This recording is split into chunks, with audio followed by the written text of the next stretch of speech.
بسم اللہ الرحمن الرحیم۔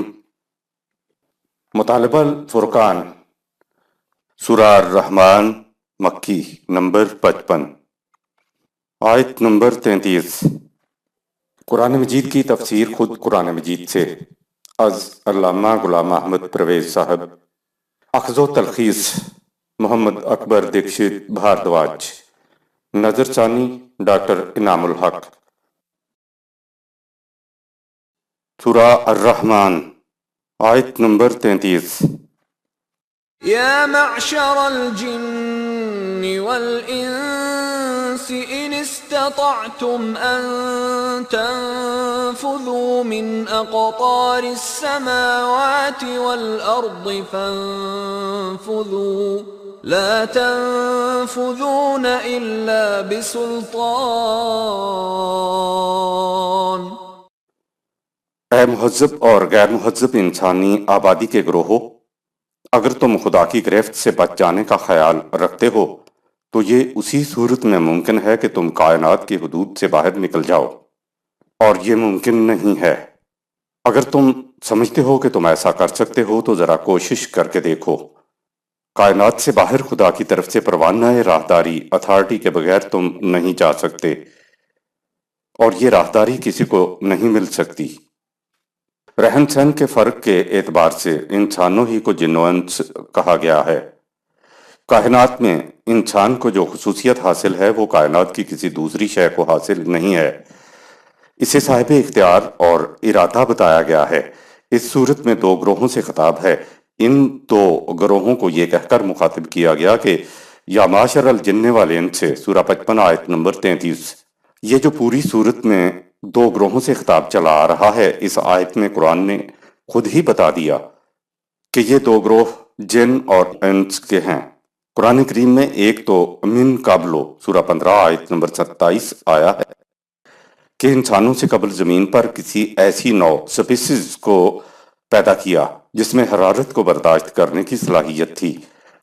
زمین کے ٹھنڈا ہونے پر وہ مخلوق اب ناپید ہو چکی ہے۔ جن کے معنی وہ شے ہے جو نگاہوں کے سامنے نہ ہو، نگاہوں سے پوشیدہ ہو۔ ارتقاء کی تھیوری بتاتی ہے کہ انسانی پیکر میں آنے سے پہلے کتنی ہی انواع گزری ہیں جو منجمد ہو کر رہ گئیں۔ اب خدائی میں ان کے بڑے بڑے ڈھانچے ملتے ہیں، وہ آگے نہیں بڑھ سکیں۔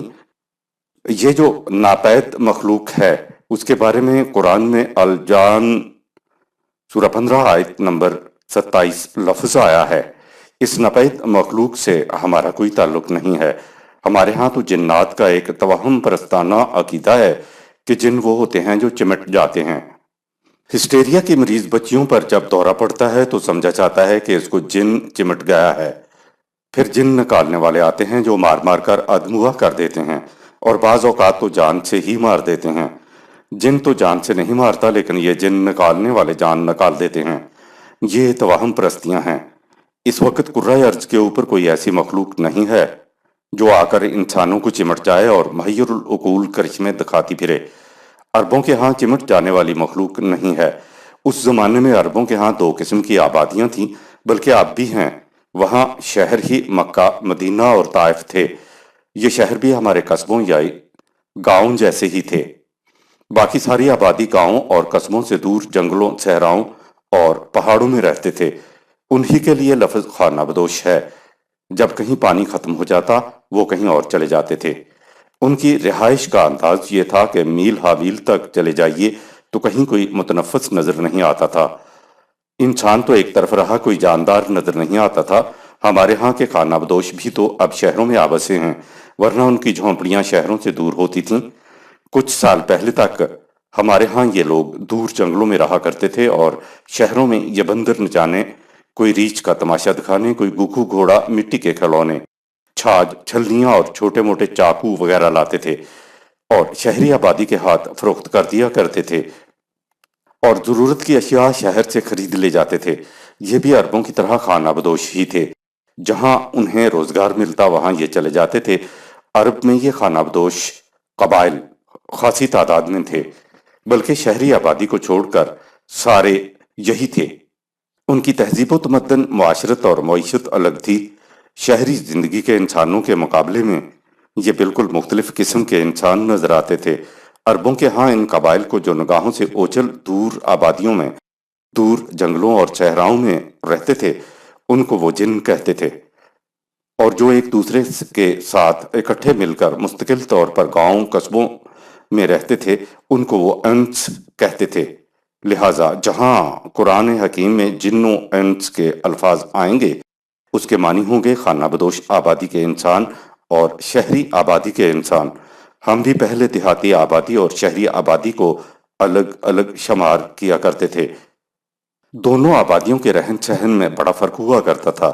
یہ جن و انس انسانوں ہی کی دو قسمیں ہیں، یعنی جو شہری متمدن زندگی سے دور صحراؤں میں جنگلوں میں نگاہوں سے اوجھل رہا کرتے تھے، انہیں عرب جن کہا کرتے تھے، اور جو شہر کی متمدن زندگی بسر کیا کرتے تھے، انہیں وہ انس کہتے تھے۔ جن و انس انسانوں ہی کے دو الگ الگ رہن سہن کا نام ہے۔ ہمارے ہاں جن کا جو ذکر کیا جاتا ہے، اس کا دنیا میں کہیں نام و نشان نہیں ہے۔ مرکزی بستی میں مبعوث کیے جانے کی وجہ سے انبیاء کرام انس گروہ سے ہوتے تھے۔ قرآن کریم نے کعبہ کے متعلق کہا ہے کہ اولا بیت وضع للناس للذی ببکۃ مبارک وہدی، سورہ 3 آیت نمبر 96۔ بے شک پہلا گھر جو تمام نوع انسانی کے مرکز کے طور پر بنایا گیا، وہ وہی ہے جو مکہ میں واقع ہے، اور اس سے اقوام عالم کو ثبات و استحکام، نشو و نما اور رہنمائی کا سامان ملتا تھا۔ جہاں بھی آپ دیکھیں گے قرآن ہمیشہ الناس کی بات کرتا ہے۔ نبی اکرم صلی اللہ علیہ وسلم کے متعلق آیا ہے کہ یا ایھا الناس قد جاءکم الرسول بالحق، سورہ 4 آیت نمبر 170۔ اے انسانوں، یہ رسول تمہارے خدا کا قانون ربوبیت تمہاری طرف حق و صداقت کے ساتھ لے کر آ گیا ہے، تاکہ تم اس کے قانون کے مطابق ایک نظام قائم کرو۔ سارے قرآن حکیم میں کسی رسول کا ذکر نہیں ہے جسے جنوں کی طرف بھیجا گیا ہو۔ انسانوں ہی کی طرف رسول آئے اور انسانوں میں سے ہی رسول آئے، کیونکہ خدا اپنی مشیت کے مطابق رسول کو مرکزی بستی میں مبعوث کیا کرتا تھا۔ ظاہر ہے کہ مرکزی بستی کا رہن سہن انسانی ہوتا تھا، نہ کہ جنوں والا، اس لیے رسول انسان ہی ہوتے تھے، اور وہ انسانوں کی دونوں قسم کی آبادیوں جن و انس کی طرف آتے تھے۔ اس لیے جہاں بھی یہ جن و انس الفاظ آئیں تو اس کے معنی زمانے کی شہری آبادیاں اور وہ قبائلی بدوی آبادیاں جو صحراؤں میں نگاہوں سے دور رہا کرتی تھیں مراد ہوں گی۔ قرآن نے بدوی آبادیوں کو جن کہا ہے۔ ہمارے ذہنوں میں بسے جنات سے قرآن اور نبی اکرم صلی اللہ علیہ وسلم کا کوئی تعلق نہیں ہے۔ ایک دوسرے مقام پہ ہے کہ یا معاشر الجن والانس سے الم یاتکم رسل منکم، سورہ 6 آیت نمبر 130۔ اے جن و انس کے گروہو، کیا تم میں سے تمہاری طرف رسول نہیں آئے؟ کسی جن رسول کا قرآن میں ذکر ہی نہیں ہے۔ جن و انس دونوں ہی انسان ہیں، البتہ ان کے رہن سہن میں فرق تھا۔ اسی رہن سہن کے فرق کے پیش نظر، اور جیسا کہ عربوں میں رہن سہن کے فرق کی وجہ سے جن و انس کہا جاتا ہے، قرآن نے بھی انہی کی زبان میں جن و انس کے الفاظ استعمال کیے ہیں۔ ٹی وی پر اور فلیلا ڈرامہ دیکھ کر بچے پوچھتے ہیں کہ یہ جن، پریاں اور دیو کہاں ملتے ہیں؟ سیدھا سا جواب ہے کہ یہ ٹی وی پر ہی ملتے ہیں۔ انسانوں کے ساختہ قانون کی سزا سے تو بچا جا سکتا ہے، لیکن خدا کے قانون مکافات سے نہیں بچا جا سکتا۔ اس آیت میں انسانوں سے کہا جا رہا ہے کہ تم کائنات کی حدود سے نکل سکتے ہو تو ذرا نکل جاؤ۔ تم نہیں نکل سکتے۔ اس سے نکلنے کے لیے کسی خاص قوت کی ضرورت تھی جسے پروانہ راہداری کہتے ہیں، اور وہ تمہیں حاصل نہیں ہے۔ یہ جو اب انسان اڑ کر آسمانوں کی طرف جا رہا ہے تو یہ بھی سماوات کے اندر ہی اندر جا سکتے ہیں۔ اقطار اس سماوات سے آگے کوئی نہیں جا سکتا۔ آگے جانے کا تو آج کی تحقیق کی روح سے تو سوال ہی نہیں پیدا ہوتا۔ اول تو اس کائنات کا کوئی آخری کنارہ ہی نہیں ہے۔ ہر چند کائنات محدود ہے، لیکن اس کی آخری حد کو تو ابھی تک کوئی دریافت ہی نہیں کر سکا۔ اور پھر یہ تو پھیلی ہوئی کائنات ہے جو موجود بھی ہے، اس کا آخری کنارہ بھی ابھی تک ذہن انسانی میں نہیں آیا ہے۔ ہر کرہ گول ہے، اور گول چیز کا کوئی سرا نہیں ہوا کرتا۔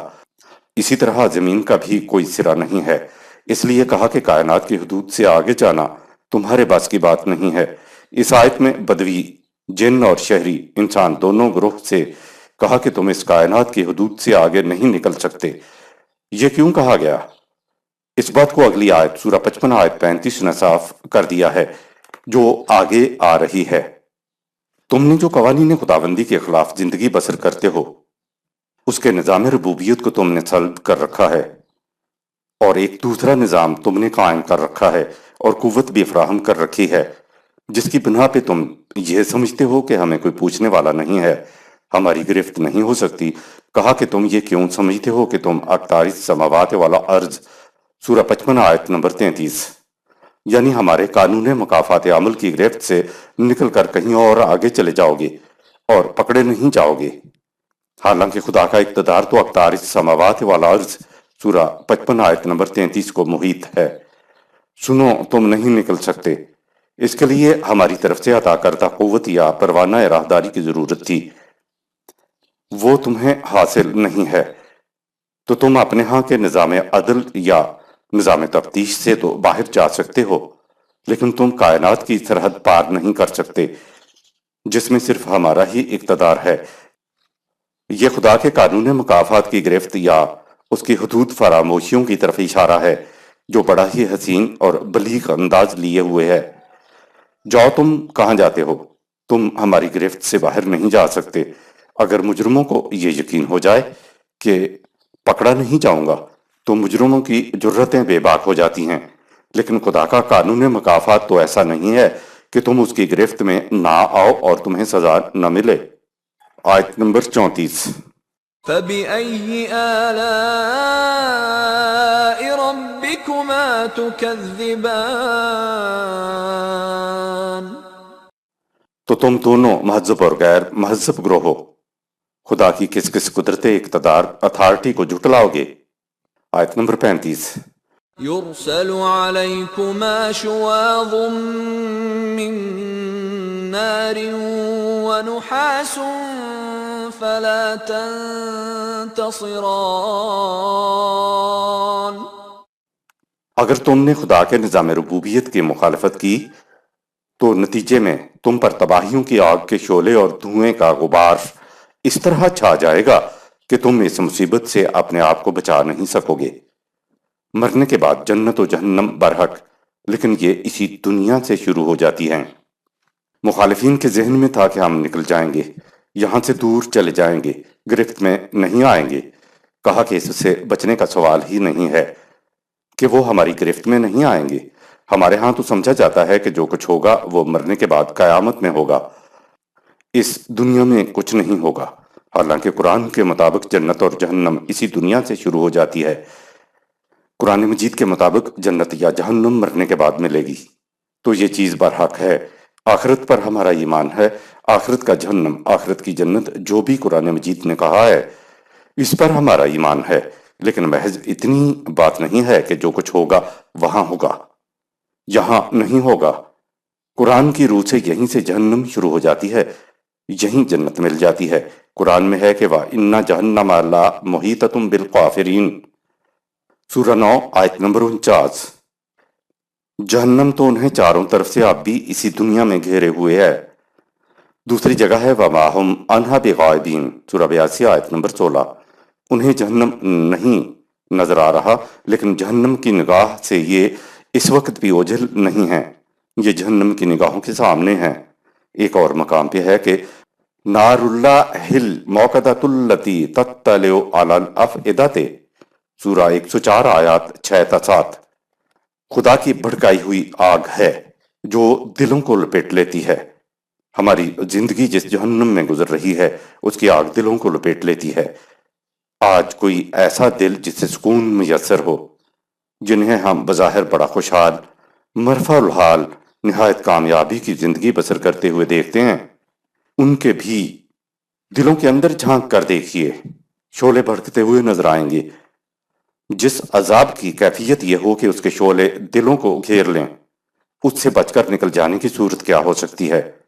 علیکما شواظ من نار ونحاس فلا تنتصران، سورہ 55 آیت نمبر 35۔ اگر تم نے خدا کی نظام ربوبیت کی مخالفت کی تو تم پر تباہیوں کے آگ کے شعلے اور دھوئیں کا غبار اس طرح چھا جائے گا کہ تم اس مصیبت سے اپنے آپ کو بچا نہیں سکو گے۔ قرآن حکیم نے جہنم کے عذاب کو محسوس پیرائے میں بیان کرنے کے لیے اسے آگ سے ہی تشبیہ دی ہے۔ آیت نمبر 36۔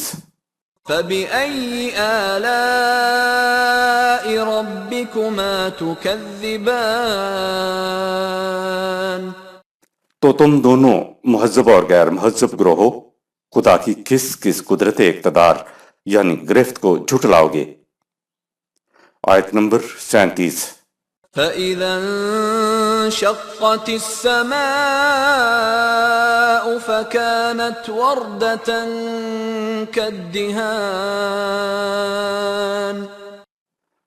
اس تباہی کی آتش فشانیوں کا یہ عالم ہوگا کہ فضا کی بلندیوں سے پھٹنے والی چیزیں یوں گریں گی جیسے سرخ پگھلا ہوا تانبا یا تیل کی تلچھٹ جو چمٹ کر چھوٹ ہی نہ سکے، اور یوں ہر شے کو جلا اور پگھلا کر تباہ کر دے۔ سورہ 70 آیت نمبر 8۔ آیت نمبر 38۔ فَبِأَيِّ آلَاءِ رَبِّكُمَا تُكَذِّبَانِ، تو تم دونوں مہذب اور غیر مہذب گروہ ہو خدا کی کس کس قوت گرفت کو جھٹلاؤ گے۔ ہر جگہ آلائے کا ترجمہ نعمت نہیں کیا جا سکتا، اس کا ترجمہ ہمارے ہاں کیا جاتا ہے کہ تم خدا کی کون کون سی نعمتوں کو جھٹلاؤ گے۔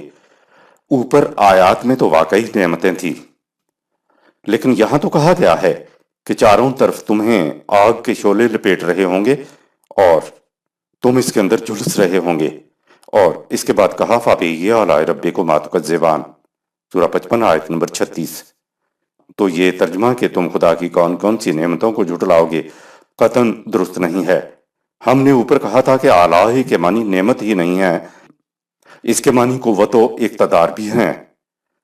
اس کا جو قوت و اقتدار سامان نشو و نما دیتا ہے وہی اس کا اقتدار مجرمین کو اس طرح سے اپنی گرفت میں بھی لاتا ہے۔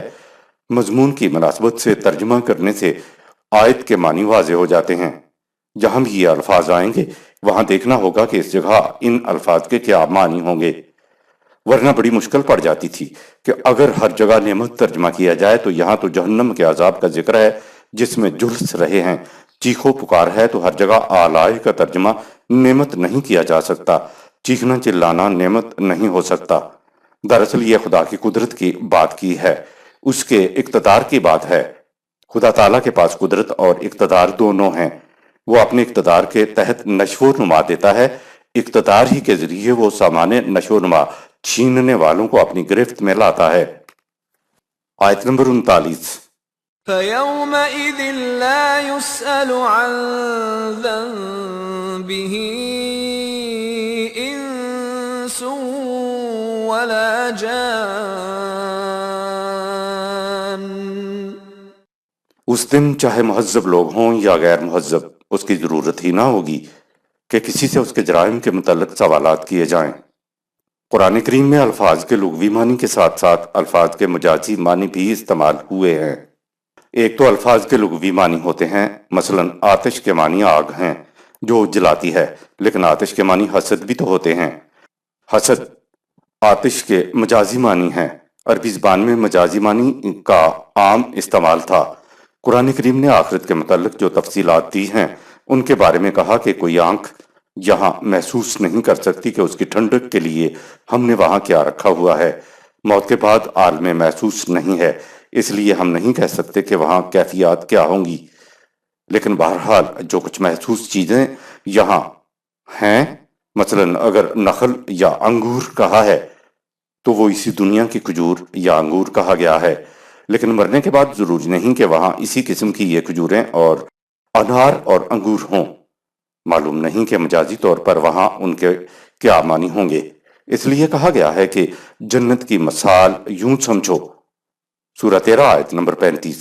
گویا مرنے کے بعد کی جنت کو تمثیلاً بیان کیا گیا ہے، تو مرنے کے بعد کی ساری چیزیں مثال کے طور پر بیان ہوئی ہیں۔ ایسے الفاظ جہاں بھی آئیں گے ہم ان کا وہ مجازی مفہوم لیں گے جو عرب لیا کرتے تھے۔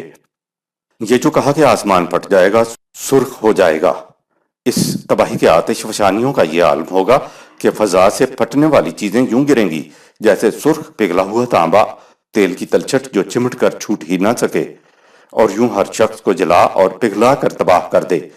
تو ان مجازی معنی کو ہم آخری پاروں میں بیان کریں گے۔ آیت نمبر 40۔ فَبِأَيِّ آلَاءِ رَبِّكُمَا تُكَذِّبَانِ؟ تو تم دونوں مہذب اور غیر مہذب گروہوں خدا کے کن کن کرشموں کو جھٹلاؤ گے کہ وہاں مجرموں سے پوچھنے کی بھی ضرورت نہ ہوگی۔ آیت نمبر 41۔ يُعْرَفُ الْمُجْرِمُونَ بِسِيمَاهُمْ فَيُؤْخَذُ بِالنَّوَاصِي وَالْأَقْدَامِ۔ کرشمہ کا انداز یہ ہوگا کہ ہر مجرم اپنی پیشانی سے پہچانا جائے گا، یعنی ان کی نفسیاتی کیفیت ان کے چہرے پر عیاں ہوگی۔ ان کا ایڑی سے چوٹی تک بند بند گرفت میں ہوگا۔ جس معاشرے میں مجرم اپنی پیشانی سے پہچانے جائیں تو انسان کو کس قدر اطمینان نصیب ہوگا۔ اگرچہ قرآن کریم نے کہا ہے کہ ہر ایک کے عمل کا ذرہ ذرہ تولا جائے گا، یہ انسانوں کو سمجھانے کے لیے کہا ہے، ورنہ وہاں کسی قسم کی تفتیش اور کسی قسم کے سوال کرنے کی بھی ضرورت نہیں ہوگی۔ یہ تو دنیا میں مجرم سے پوچھا جاتا ہے، لیکن وہاں قانون مکافات کے عمل کی روح سے اس کی ضرورت ہی پیش نہیں آئے گی۔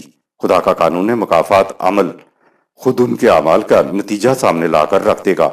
دنیا میں قرآنی معاشرے کی امتیازی خصوصیات یہ ہوگی کہ مجرم اپنی پیشانیوں سے پہچانے جائیں گے۔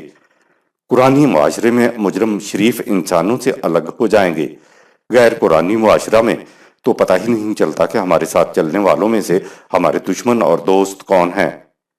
جس معاشرے میں بدگماش، چور، فریبکار پہچانے جائیں تو کس قدر اطمینان انسان کو حاصل ہوگا۔ آیت نمبر 42۔ فَبِأَيِّ آلَاءِ رَبِّكُمَا تُكَذِّبَانِ؟ تو تم دونوں مہذب اور غیر مہذب گروہوں خدا کی کس کس قدرت گرفت کو جھٹلاؤ گے۔ آیت نمبر 43۔ هَذِهِ جَهَنَّمُ الَّتِي يُكَذِّبُ بِهَا الْمُجْرِمُونَ۔ ان سے کہا جائے گا کہ یہ ہے وہ جہنم جسے مجرمین جھٹلایا کرتے تھے۔ اس دنیا میں بھی جب قرآنی نظام ہوگا تو اس میں بھی کوئی یہ نہیں کہہ سکے گا کہ دیکھو ہمیں کوئی نہیں پکڑ سکتا اور کوئی سزا نہیں دے سکتا۔ آیت نمبر 44۔ يَطُوفُونَ بَيْنَهَا وَبَيْنَ حَمِيمٍ آنٍ۔ جہنم میں ایک طرف آگ کا عذاب اور دوسری طرف کھولتا ہوا پانی ہوگا۔ ان دونوں کے اندر یہ ہوں گے، ان کے عمل کی کھیتی جھلس رہی ہوگی۔ زندگی کے لیے کھولتا ہوا پانی ہو یا یخبستہ، دونوں ہی جھلسا کر رکھ دیتے ہیں۔ قرآن کریم نے جہنم کے پانی کی جو مثال دی ہے وہ بڑی عجیب مثال ہے۔ آپ کو معلوم ہے کہ کھیتوں کے لیے پانی دینا نہایت ضروری ہے۔ پانی کے بغیر کھیتی کی زندگی نہیں ہوتی، وہ بڑھ پھول پھل نہیں سکتی۔ لیکن اگر پانی کھولتا ہوا ڈال دیا جائے تو وہی پانی اس کے لیے ہلاکت کا موجب بن جاتا ہے، اور اگر شدت کی سردی ہو، برف کی قسم کا پانی ہو، وہ بھی کھیتی کو جلا دیتا ہے۔ قرآن کریم جب ان چیزوں کی مثال دیتا ہے تو اس کو جہنم کہا ہے کہ کھولتا ہوا پانی کھیتوں کو جھلسا کر رکھ دیتا ہے۔ کہیں کہا ہے کہ یخبستہ پانی بھی کھیتوں کو جلا کر رکھ دیتا ہے۔ یہاں جہنم کی آگ کو کھولتا ہوا پانی کہا ہے۔ یہ ساری چیزیں تشبیہات کے طور پر، مثالوں کے طور پر بیان کی گئی ہیں۔ ان سے مقصد یہی ہے کہ نشو و نما رک جاتی ہے، بیج وہ کچھ نہیں بن سکتا جو کچھ بننے کی صلاحیت اس کے اندر ہوتی ہے۔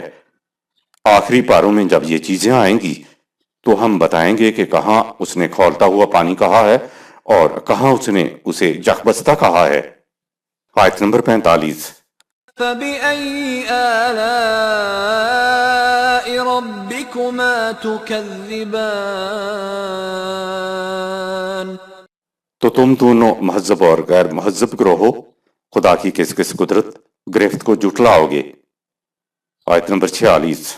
وَلِمَنْ خَافَ مَقَامَ رَبِّهِ جَنَّتَانِ۔ ان کے برعکس جن لوگوں کو احساس ہے کہ ہمارے ہر عمل کے متعلق خدا ہم سے بات پرس کرے گا، اور اس احساس کے تحت نیک اعمال کیے تو ان کے لیے دنیا و آخرت میں 2 جنتیں ہوں گی۔ 2 جنتوں کا مفہوم: جو قوانین خداوندی کے ماتحت رہتا ہے اس کی خلاف ورزی سے ڈرتا ہے کہ تباہی آ جائے گی، کھیتیاں جھلس جائیں گی، اور یہ کہ اس کے ہر عمل کے متعلق بات پرس ہوگی، اور اسے احساس ہے کہ انسان کا کوئی عمل بلا نتیجہ نہیں رہے گا، تو وہ خطرناک گھاٹیوں سے بچتے ہوئے زندگی بسر کرے گا۔ ایسے لوگوں کے لیے 2 جنتیں ہوں گی، یعنی ایک جنت اس دنیا میں اور دوسری جنت آخرت میں۔ یہاں لفظ رب ہی آیا ہے۔ اس صورت میں آپ دیکھیں گے کہ قرآن مجید ربوبیت پر زور دیے چلا جا رہا ہے۔ وَلِمَنْ خَافَ مَقَامَ رَبِّهِ، جو خدا کے مقام سے خائف رہتا ہے، محتاط رہتا ہے۔ اب مقام رب کے متعلق ہم کیا بتائیں؟ ہمارے فہم کے مطابق اس کا مفہوم وہی ہے جو ہم نے اوپر ترجمے میں بیان کیا ہے۔ اس محتاط روش کا نتیجہ 2 جنتیں ہیں۔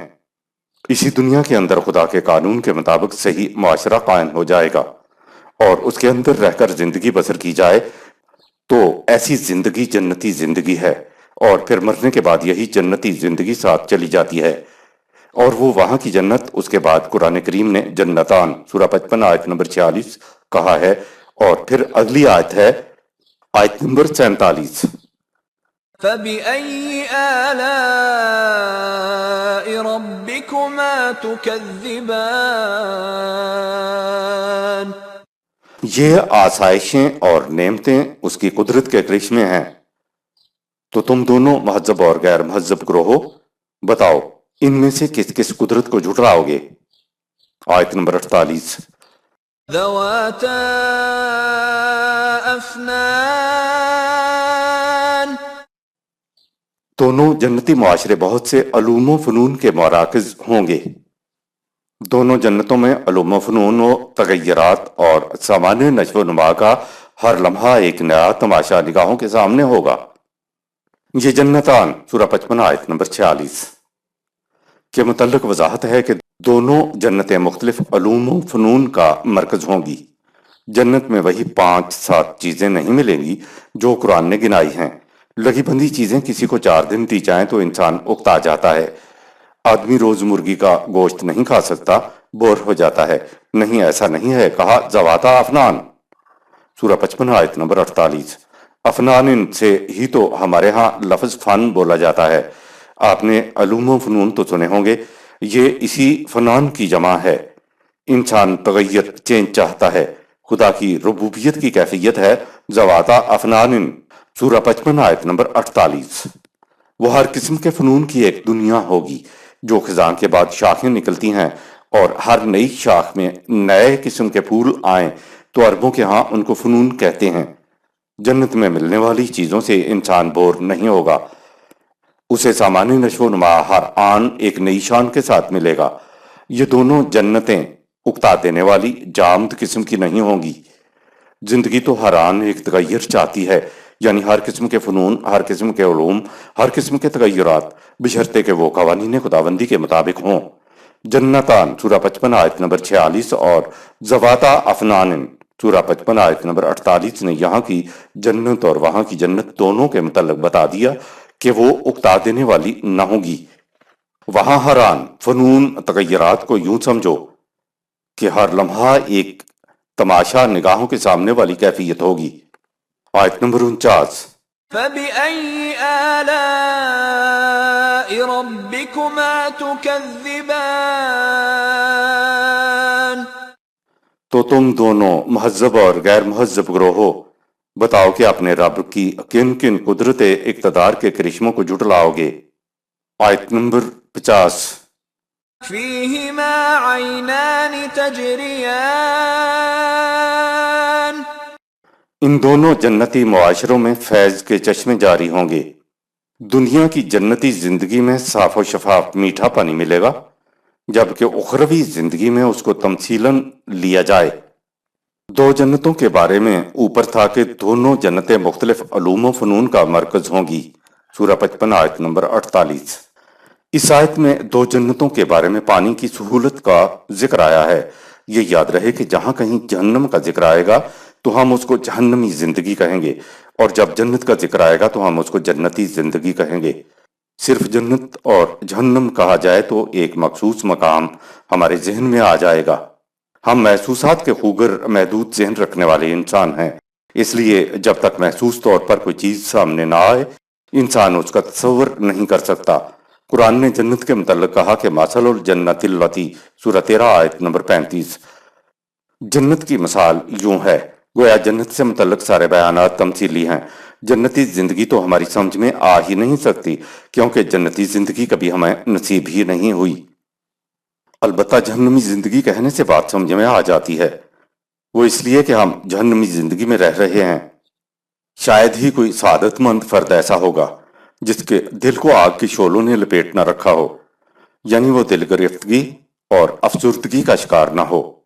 اسی طرح اگر کوئی سعادت مند فرد ہے تو اس کی زندگی میں آپ کو جنتی زندگی کی جھلک نظر آ جائے گی۔ جنتی اور جہنمی زندگی کہنے سے مفہوم سمجھ میں آ جاتا ہے، ورنہ کسی مخصوص مقام کی طرف ذہن چلا جاتا ہے۔ قرآن کریم میں دنیا و آخرت کی جنتی اور جہنمی زندگی کا ذکر آتا ہے۔ جب خدا نے خود 2 جنتیں کہا ہے تو سب سے پہلے اسی دنیا کی جنتی زندگی آئے گی جو قوانین خداوندی کے مطابق زندگی بسر کرنے سے بنتی ہے، اور پھر بعد میں اگلی زندگی کی جنتی زندگی آئے گی جسے تمثیلاً بیان کیا گیا ہے۔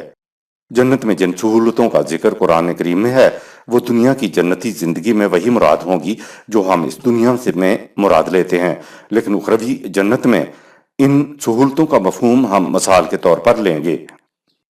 قرآن حکیم میں جہاں جہاں ان دونوں جنتوں کا ذکر آتا ہے تو وہاں ضمائر بھی دونوں جنتوں کی آتی ہیں اور فعل بھی دونوں جنتوں کے آتے ہیں۔ دنیا کی زبانوں میں تو واحد اور جمع یعنی سنگولر اور پلورل 2 ہی صیغے ہوتے ہیں، مگر عربی زبان میں 3 صیغے ہوتے ہیں، یعنی واحد 1 کے لیے، تثنیہ 2 کے لیے اور پھر 2 سے زیادہ کے لیے جمع کا صیغہ ہوتا ہے۔ خدا نے 2 جنتیں بتائی ہیں تو ان کے لیے ضمائر پروناؤن اور فعل ورب تثنیہ کے آئے ہیں۔ قرآن نے جنت کی جن سہولتوں کی بات کی ہے تو وہ دونوں دنیا و آخرت کی جنتوں کی سہولتوں کا ذکر ہے۔ اس میں سب سے پہلے دنیاوی جنت آئے گی، اسی طرح جب جہنم کا ذکر آئے گا تو ہم قریبی یعنی دنیا کی جہنم مراد لیں گے۔ جب جنت میں پانی کا ذکر آئے گا تو اسی دنیا کی جنتی زندگی میں صاف و شفاف میٹھا پانی مراد لیں گے۔ اولین مخاطب عربوں کے ہاں پانی کی بڑی قدر و منزلت تھی، اس لیے پانی کا ذکر کیا گیا ہے۔ جہاں کھجوروں کے چند درختوں کا سایہ اور پانی نصیب ہوا اسے وہ باغ یعنی جنت کہتے تھے۔ اس دنیا کی جنتی زندگی کی سہولتوں میں بتایا فیہما عینان تجریان، سورہ 55 آیت نمبر 50۔ دنیا کی جنتی زندگی میں صاف و شفاف میٹھے پانی کے بہنے والے چشمے ہوں گے۔ دوسرے مقام پر اس پانی کو مقصوب کہا ہے کہ وَظِلٍّ مَمْدُودٍ وَمَاءٍ مَّسْکُوبٍ، سورہ 56 آیت نمبر 30-31۔ مقصوب وہ پانی ہے جسے زمین کھود کر نہ نکالنا پڑے بلکہ وہ خود بخود اوپر ابل آئے اور بہتا چلا جائے، یعنی چشمہ جاریہ جو ختم نہ ہو۔ ایسے چشمے کو دوسری جگہ سلسبیل کہا ہے۔ صرف چشمہ ہی نہیں، قرآن تو کہتا ہے کہ جنتی معاشرے میں سامان نشو و نما بھی رواں دواں رہے گا، کوئی اس کے سامنے روک نہیں لگائے گا۔ جہاں سامان نشو و نما کو کچھ لوگ روک رکھیں تو وہ جنتی معاشرہ نہیں ہوتا۔ نظام خداوندی اس دنیا میں اس بات کو یقینی بناتا ہے کہ کوئی سامان نشو و نما کو روک نہ رکھے۔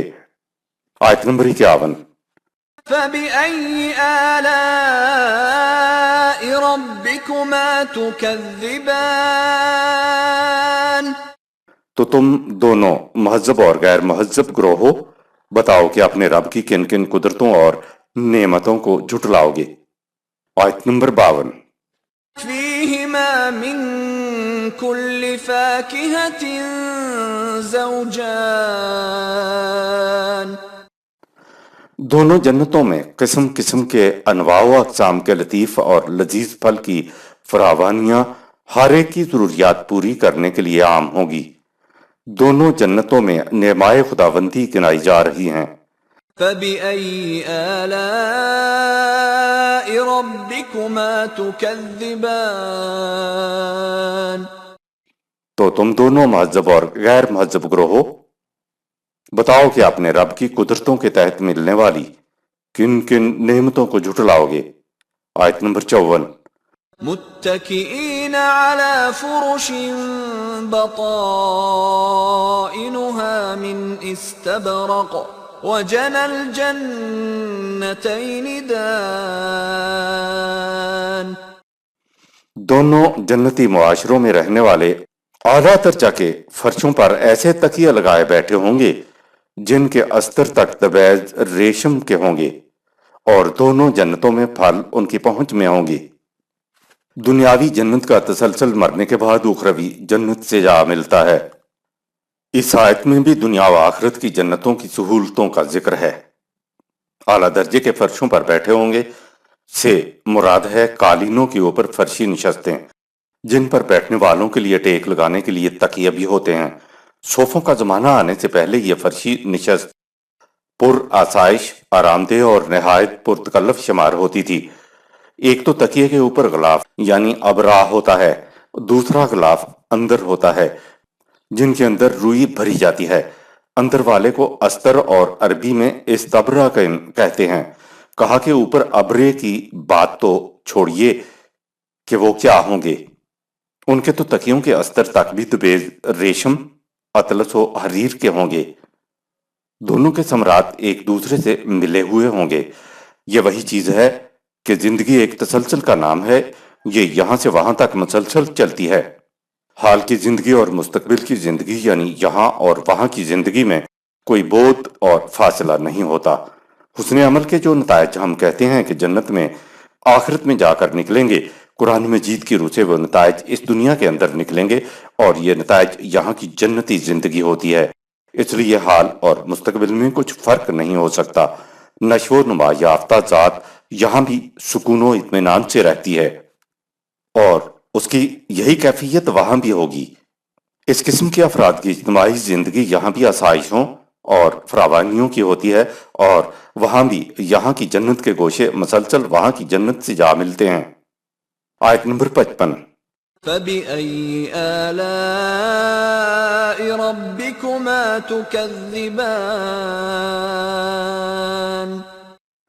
تو تم دونوں مہذب اور غیر مہذب گروہوں، بتاؤ کہ اپنے رب کے قانون مکافات کی روح سے ملنے والی کون کون سی نعمتوں اور اس کی قدرتوں کی تکذیب کرو گے۔ آیت نمبر 56۔ فِيهِنَّ قَاصِرَاتُ الطَّرْفِ لَمْ يَطْمِثْهُنَّ إِنسٌ قَبْلَهُمْ وَلَا جَانٌّ جنتی معاشرے میں ایسی عفت و عصمت کے مجسمہ عورتیں ہوں گی جنہیں شادی سے قبل اپنوں یا بیگانوں میں سے کسی نے ناپاک ہاتھوں سے چھوا تک نہیں ہوگا، اور نہ ہی انہوں نے کسی غیر مرد کی طرف آنکھ اٹھا کر دیکھا ہوگا۔ سورہ 37 آیت نمبر 48، سورہ 38 آیت نمبر 52، سورہ 55 آیت نمبر 72۔ قرآن صرف عورتوں ہی سے حفاظت عصمت کا تقاضا نہیں کرتا، وہ تو سورہ النور میں مردوں سے پہلے کہتا ہے کہ اپنی نگاہوں کو بے باک نہ ہونے دو، سورہ 24 آیت نمبر 30۔ اس کے بعد اگلی آیت میں عورتوں سے عصمت کی حفاظت کا تقاضا کرتا ہے، سورہ 24 آیت نمبر 31۔ آیت نمبر 57۔ فَبِأَيِّ آلَاءِ رَبِّكُمَا تُكَذِّبَانِ تو تم دونوں مہذب اور غیر مہذب گروہوں، اپنے رب کی کون کون سی قدرتوں اور کن کن نوازشات کو جھٹلاؤ گے۔ آیت نمبر 58۔ كَأَنَّهُنَّ الْيَاقُوتُ وَالْمَرْجَانُ وہ عورتیں اپنی عفت کی آب و تاب اور پاکیزگی سیرت و کردار کے اعتبار سے یوں سمجھو جیسے یاقوت و مرجان ہوں گے۔ اس آیت میں دونوں جنتی معاشروں کی عورتوں کے بارے میں بتایا کہ وہ تو اتنی پاکیزہ سیرت و کردار کی ہوں گی گویا جیسے یاقوت اور مرجان، یعنی صاف و شفاف محفوظ گوہر آبدار، کسی کی بدنگاہ نے ان کو دیکھا تک نہ ہوگا۔ آیت نمبر 59۔ فَبِأَيِّ آلَاءِ رَبِّكُمَا ربكما تكذبان تو تم دونوں مہذب اور غیر مہذب گروہ اپنے رب کی کون کون سی نعمت اور کن کن قدرتوں کو جھٹلاؤ گے؟ آیت نمبر 60۔ هل جزاء الإحسان إلا الإحسان احسان توازن کا صلہ یا بدلہ احسان توازن کے سوا اور کیا ہو سکتا ہے؟ احسان کے معنی توازن اور حسن ہیں۔ احسان کا بدلہ مروجہ احسان نہیں بلکہ حسن اور توازن ہوتا ہے۔ اس آیت کا عام ترجمہ کیا جاتا ہے کہ احسان کا بدلہ احسان ہے، یعنی کوئی ضرورت مند کسی وقت آپ کے پاس آیا، آپ نے اس کی مدد کی تو یہ اس پر احسان ہوا۔ اب وہ جب تک اس کا احسان کا بدلہ نہ اتار دے اس کے احسان کا بوجھ اس کے سر پر سوار رہے گا۔ عام طور پر ہم نے کہتے سنا ہے کہ فلاں شخص بڑا ہی طوطا چشم ہے، احسان فراموش ہے۔ احسان تو تب ہی اترے گا جب احسان کرنے والا کسی مصیبت میں گرفتار ہو اور وہ اس کی مدد کرے۔ اگر ایسا وقت نہیں آتا تو پھر اسے دعا ہی کرنی پڑے گی کہ یا اللہ مجھ پر احسان کرنے والے کو کسی مصیبت میں مبتلا کر تاکہ میں اس کا احسان نہ اتار سکوں۔ احسان کا بدلہ مروجہ احسان نہیں ہے۔ دنیاوی زندگی میں اگر کسی میں کسی قسم کی کمی آ جائے اور اس کمی کی وجہ سے اس کی زندگی کا توازن بگڑ جائے تو آپ اس کی کمی کو دور کر دیں تو اس کی زندگی کا بگڑا ہوا توازن قائم ہو جائے گا۔ لہٰذا آپ کے احسان کا نتیجہ یا بدلہ احسان ہی ہے۔ یہ ہے معنی هل جزاء الاحسان الا الاحسانوں کے سورہ 55 آیت نمبر 60 کے کہ توازن قائم کرنے کا نتیجہ توازن ہی ہوتا ہے۔ آپ نے چاہا کہ اس کی زندگی کا بگڑا توازن درست ہو جائے تو آپ نے اس کا توازن درست کر دیا تو احسان توازن کا بدلہ حسن توازن قائم ہو جانا ہے۔ اس کے علاوہ اس کا بدلہ اور کچھ نہیں ہے۔ جنتی معاشرے میں روش یہ ہوگی کہ اگر وہ کسی کی مدد کرتے ہیں تو ان کے ذہن میں کسی قسم کا کوئی اجر یا معاوضہ نہیں ہوتا، وہ اسے اپنی زندگی کا فریضہ سمجھتے ہیں۔ سورہ 2 آیت نمبر 262۔ آگے ہے اجرہم عند ربہم، سورہ 2 آیت نمبر 262۔ اس کا اجر تو آپ کے عمل میں پوشیدہ تھا، وہ خدا کے ہاں سے آپ کو ملے گا۔ دوسری جگہ ہے اے جماعت مومنین اگر تم نے مدد کی اور اس کے بعد کوئی ایسی حرکت کی کہ جس سے اس کو ذرا سی بھی قلبی تکلیف پہنچی تو تمہارے صدقات باطل ہو گئے۔ سورہ 2 آیت نمبر 264۔ کیونکہ تمہارے جتانے سے تعمیری کی بجائے تقریبی نتیجہ نکلا کہ اس کا دل دکھا۔ اگلی آیت ہے تثبیتم من انفسہم، سورہ 2 آیت نمبر 265۔ اس کا مطلب یہ ہے کہ اپنی ذات کے ثبات کے لیے تم دوسروں کے توازن کو قائم کر رہے ہو، اس لیے نہیں کہ تم اس سے بدلہ چاہو۔ جنتی معاشرے میں تو زبان پر یہ ہوتا ہے کہ لا نرید منکم جزاء ولا شکورا، سورہ 76 آیت نمبر 9۔ ہم نے جو کچھ تمہارے لیے کیا ہے اس کا کوئی بدلہ تو ایک طرف ہم تو شکریہ کے بھی مطمئن نہیں ہیں۔ جو کسی کی زندگی کے بگڑے توازن کو درست کرتا ہے وہ اصل میں اپنی ذات ہی کو متوازن کر رہا ہوتا ہے۔ اگر معاشرہ بگڑے توازن کو درست کرنے پر لگ جائے تو پورے معاشرے کا توازن صحیح ہو جائے گا۔ آیت نمبر 61۔ فَبِأَيِّ آلَاءِ رَبِّكُمَا تُكَذِّبَانِ تو تم دونوں مہذب اور غیر مہذب گروہ اپنے رب کے کن کن احسانوں کو جھٹلاؤ گے؟ آیت نمبر 62۔ وَمِن دُونِهِمَا جَنَّتَانِ اور ان دو جنتوں کے علاوہ اور بھی جنتیں ہوں گی جن کے متعلق انسان کو علم نہیں دیا گیا۔ آیت نمبر 63۔ فَبِأَيِّ آلَاءِ رَبِّكُمَا تُكَذِّبَانِ تو تم دونوں مہذب اور غیر مہذب گروہ اپنے رب کے کن کن نعمتوں کو جھٹلاؤ گے؟ آیت نمبر 64۔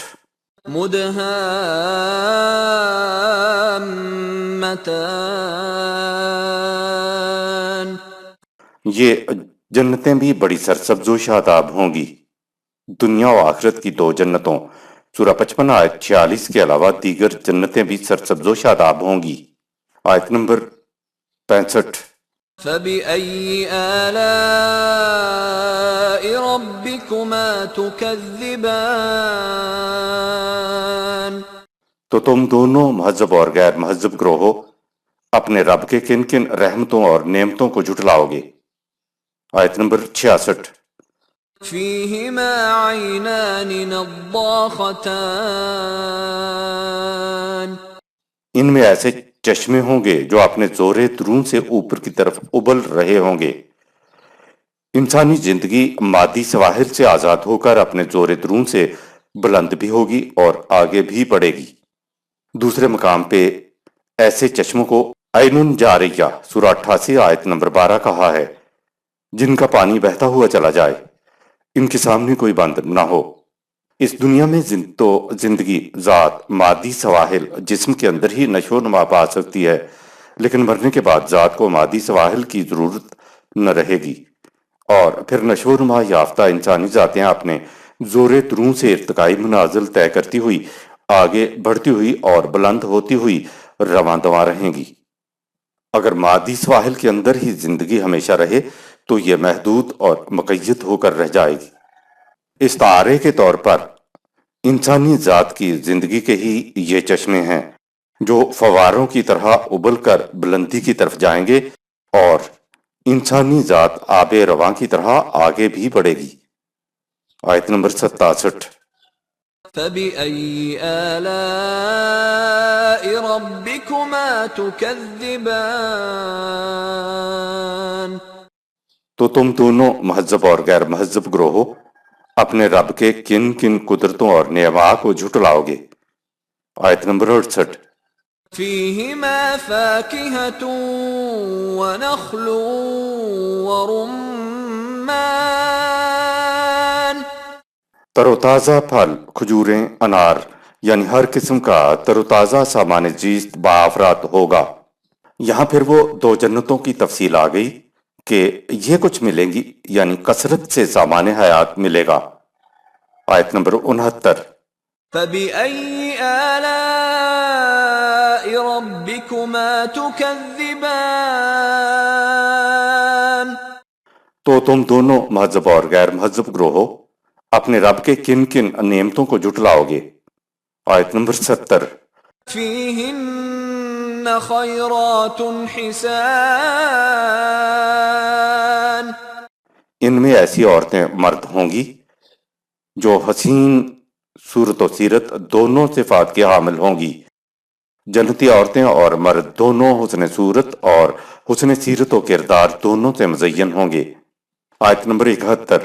فبأي آلاء ربكما تكذبان تو تم دونوں مہذب اور غیر مہذب گروہوں اپنے رب کے کن کن عنایتوں اور نعمتوں کو جھٹلاؤ گے؟ آیت نمبر 72۔ حور مقصورات في الخيام وہ ایسی پاکیزہ فہم و فراست کے مالک ہوں گی جو دوسروں کو فریبکاری کی طرف نہ لے جائیں، اور نہ ہی ان کے مزاج میں آوارگی ہوگی۔ عورت کی سب سے بڑی خصوصیت عصمت اور عفت کی حفاظت ہے۔ حضرت مریم علیہ السلام کو قرآن کریم نے کہا کہ وہ منتخب تھیں۔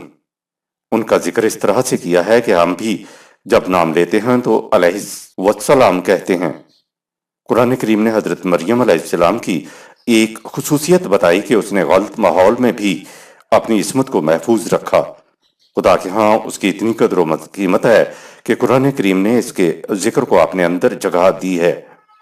آیت نمبر 73۔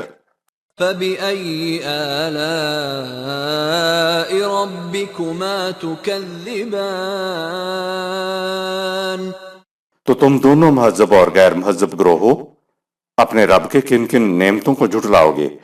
آیت نمبر 74۔ لم يطمثهن انس قبلهم ولا جان ان عورتوں کو پہلے نہ تو اپنوں اور نہ ہی بیگانوں میں سے کسی نے ہاتھ لگایا ہوگا۔ آیت نمبر 75۔ فبأي آلاء ربكما تكذبان تو تم دونوں مہذب اور غیر مہذب گروہوں اپنے رب کے کن کن نعمتوں کو جھٹلاؤ گے؟ آیت نمبر 76۔ متكئين على رفرف خضر وعبقري حسان، وہ سب مسندوں اور نادر فرشوں پر متمکن ہوں گے۔ آیت نمبر 77۔ فبأي آلاء ربكما تكذبان، تو تم دونوں مہذب اور غیر مہذب گروہوں اپنے رب کی کن کن باتوں کو جھٹلاتے چلے جاؤ گے؟ آیت نمبر 78۔ تبارك اسم ربك ذي الجلال والإكرام، یہ ہیں تیرے رب کے نظام ربوبیت کی دنیا و آخرت میں خوشگوار حیات بخش نتائج کی ایک ہلکی سی جھلک۔ اس کی ربوبیت بڑی بلند پایا اور ہر قسم کی خوشحالیوں کی ضامن ہے۔ وہ صاحب جلال بھی ہے اور صاحب اکرام بھی ہے۔ خدائے رحمان نے قرآن اس لیے نازل کیا ہے کہ تم اس کی نعمتوں کو حاصل کر لو اور اس کے عذاب سے بچ جاؤ۔ تبارکہ برکت کے معنی ہیں کوئی شے جو اپنے مقام پہ مستحکم بھی ہو اور وہ بڑھتی پھولتی نشو و نما بھی پاتی چلی جائے۔ مثلا درخت اپنے مقام پر مستحکم بھی ہوتا ہے اور ساتھ ساتھ نشو و نما بھی پاتا چلا جاتا ہے۔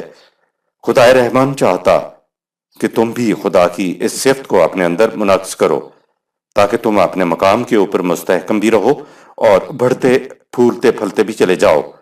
خدا صاحب ذوالجلال والاکرام ہے تو اس کے نام پر اٹھنے والی جماعت کو بھی صاحب ذوالجلال والاکرام ہونا چاہیے، یعنی اس میں قوت بھی ہو اور وہ نوازیاں بھی عطا کرنے والی ہو۔ صدق اللہ العظیم۔ یہاں سورہ الرحمن اختتام پذیر ہوئی۔ شکریہ۔